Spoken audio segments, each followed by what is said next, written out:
Alors que plusieurs pays ont donné leur accord pour que l'Ukraine frappe la Russie avec des armes occidentales, Vladimir Poutine met en garde. Moscou pourrait livrer des armes à des pays tiers pour frapper les intérêts occidentaux. C'est ce qu'a déclaré le président russe lors d'une rencontre avec des agences de presse. Bien sûr, de telles actions finiront par se produire. Elles ont déjà atteint le plus haut degré de dégradation, mais elles détruiront complètement les relations internationales et porteront atteinte à la sécurité internationale.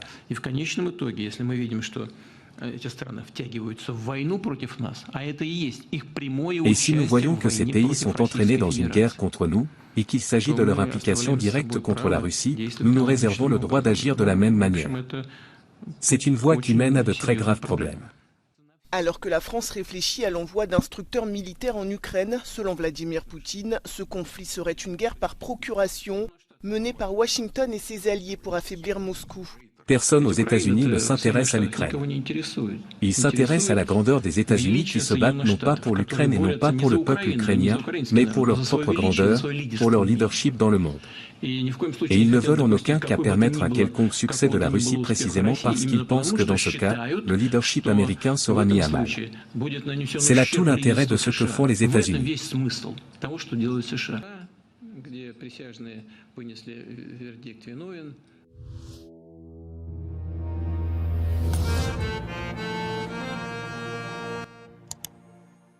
Les décisions des pays occidentaux de soutenir l'Ukraine avec des armes et éventuellement des instructeurs militaires reflètent leur engagement envers la défense de ce qu'ils appellent les démocraties et les droits de l'homme, ainsi que leur volonté de contrer l'agression russe.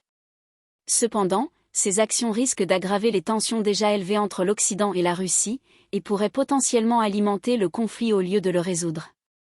Une analyse critique de ces décisions nécessite d'évaluer non seulement leur justification morale et stratégique, mais aussi leurs conséquences probables à court et à long terme, tant sur la stabilité régionale que sur les relations internationales. La réponse de Poutine, mettant en garde contre les conséquences potentielles de ces actions occidentales et évoquant la possibilité de contre-mesures, reflète la détermination de la Russie à défendre ses intérêts nationaux et sa sphère d'influence. Toutefois, la rhétorique de Poutine, en menaçant de fournir des armes à des pays tiers pour frapper les intérêts occidentaux, soulève des préoccupations quant à l'escalade du conflit et à l'utilisation de la violence comme moyen de résolution des différends.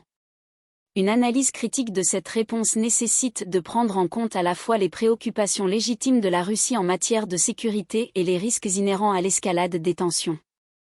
La situation actuelle met en lumière l'importance de développer des compétences de gestion des conflits tant dans la vie personnelle que professionnelle.